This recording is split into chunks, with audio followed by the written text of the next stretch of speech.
What's up guys, Nathan Hamilton here, and today we're going to hit on some iPhone tips, tricks, and hacks. These are ones that you may have actually looked over. Sometimes they are somewhat obvious, but some of the hacks you see out there, you can use your iPhone to do something more efficiently, but they're not quite that useful. So I want to show you a few that in some instances will actually make your life more efficient. It'll reduce the number of clicks. We're going to cover a few things that rely upon 3D touch, which is the iPhone's capability to just essentially force touch it as you would on a MacBook Pro on the trackpad, and that opens up various other options. You're going to need an iPhone 6s and later. So let's jump in and take a look. This is a small one, but it is rather efficient. And if you've ever been within iMessages and need to enter, say, a 1, 2, 3, any number or symbol, normally you hit the 1, 2, 3, hit the number or the symbol, and then go back to the keyboard. It requires 1, 2, 3 clicks to get back to the keyboard. There's a quicker way to do it, and all you have to do is essentially hold down 1, 2, 3, swipe up to where you want to go, and boom, it's going to revert back to the keyboard. And this is a super efficient way to type faster. Now this next tip is going to help you be more efficient closing down the apps that are working in the background. And to do so, all you need to do is 3D touch on the left hand side of the screen and hold it down. And instead of going through your background apps and individually swiping up to close them down, what you can do is hold 3 fingers on the screen and bulk close them all at once. And it's a lot quicker than going individually with anything there. As you can see, you go through the apps, close them down. Then the compass app, if you swipe from the right side of the screen, you're actually going to open up a level.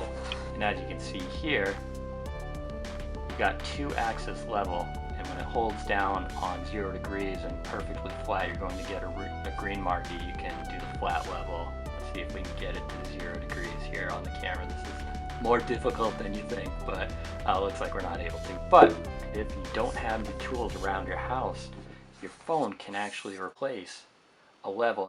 The next ones I'm going to discuss with you rely upon 3D touch. It has its pros and its cons. Sometimes it is more efficient, sometimes it's just a fancy way to do something that you could do quicker through the normal way of opening an app, navigating around. But one of my favorite ones is to use force touch on the keyboard essentially as a trackpad as you would on your MacBook. And all you have to do is hold down the keyboard and you'll see it turn blank. And you can move the cursor around the screen entirely. And where this is helpful, if you're typing a long message and you want to get back to make an edit, the easiest way to do it, force touch onto the keyboard and then move your cursor around to find the right letter and then make your edit from there. And another use for 3D touch is within Safari. And this is if you have a number of tabs open before and you want to get back to it to navigate to that tab more easily. You can see one's only open right now, but if you 3D touch onto the plus sign, you're going to get a list of your recently closed tabs. If I were to close down this one here, open up the window, 3D touch onto it again, you're going to see that the recently closed tabs list is now populated with one of the websites I was just visiting. I'm going to show you an easier way to look beyond just the bar levels that are in the upper left hand corner of your screen to see what your actual reception number is. So go into the phone app, dial star 3001 pound 12345 pound star and then dial. And what happens here is you open up what is called field text within the phone, and if you look in the upper left hand corner, you'll see currently my phone has a signal strength of -87. And for context, the bigger that negative number is, the worse the reception is. And around -120, you'll struggle to send a text message. You might be able to connect a call. As you go down to say -50, or even where I'm at -88, you're going to be able to stream videos and do what you would normally do with your phone around the house. This last hack may actually be one of my favorites, and if you're an Amazon shopper, you're going to love this one. It makes it a lot easier to shop on Amazon. Say if you're out at the store and want to pick up a product or set a reminder on Amazon to buy it. The way you do is open up your Amazon app, 3D touch, and then go to scan it. And what it's going to do is open the app. And I've got a remote on the table here that we're just scanning. And Amazon is going to search, and as you can see, perfect.